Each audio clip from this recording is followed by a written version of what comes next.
Today is 3/22/23, and we have a EU Honda generator that makes 2,000 watts. It runs on gasoline and natural gas.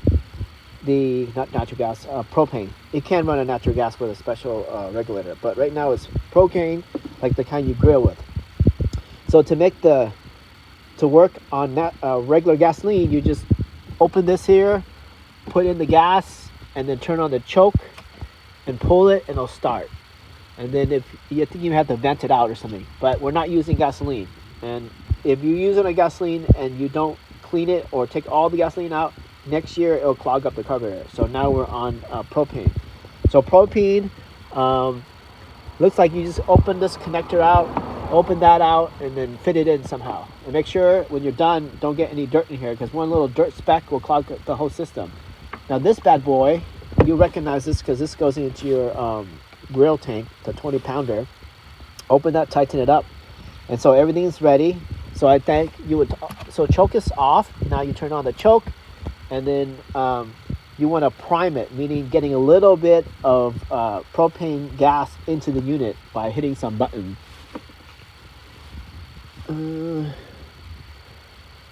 Some button to prime it. You may have, push engine off. Oh, this is the stop. Push engine off. So maybe you have to take out this cover. There's like a little button or something, but even if you don't prime it, it'll start. It just takes you longer. Oh, so you leave it on natural gas. This is gasoline. This is natural gas. So you leave it over here, and then there should be a prime button somewhere in this thing. Oh, got it. This is your prime button. When you hit this, you can hear. So you're letting gas coming from the propane tank exit this, and then go into the thing. It goes into the machine. And then when you pull it, you may have to pull it a few times. Once it starts running, turn off the choke. Say like 1 or 2 minutes, and once it warms up, turn off the choke. And so with the choke on, it'll run really loud. Ooh, and then when you turn it down, it'll quiet down. And then after that, on this side, all right, you can put this down. Kind of turn this to the side so I can talk about it. Lift it up. Turn it around.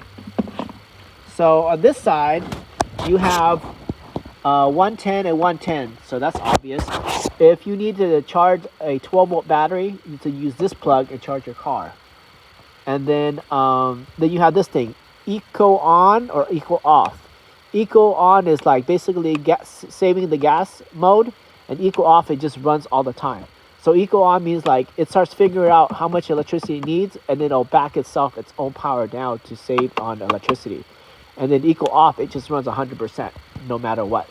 So I would leave it off. Once everything is plugged in, I would turn it on, and then it'll stabilize and figure out what's the situation. And then circuit protector. So basically, if you use more than 20 amps, this thing will pop out. So you plug into too many things that's using a lot more current. And then if it pops out, then it stops working. Then obviously you have to press this button to reset the circuit. It's like a circuit breaker in your house. When you use too much juice, like a microwave and a refrigerator and an oven, it pops it. And so you just push it back in. Anything else you need to know? If this oil light comes on, that means you're out of oil. This is an overload, meaning you're asking for too much juice. And output indicator, I don't know about that. It's just like basically, I think if it's running, it's giving output, then this light comes on. So that might be a good LED light. These other two, not too good. What else can we say? So it came with this thing to hold something. Oh, this cover goes over here, and then when you don't use the cover, you can wrap it up, put it here. But if it's running too hot, just take this cover and leave it some other place if you want.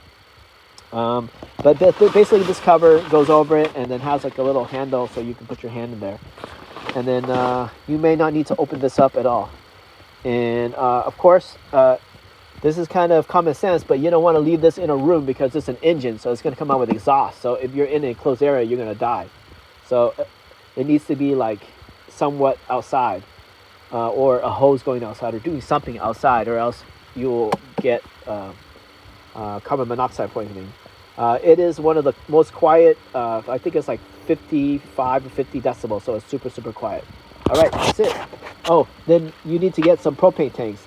So maybe I'll give you 4 today or whatever you want, but I don't know how many hours each one could take. Maybe like 8 hours on one propane tank or something. I forgot. It depends how much you use.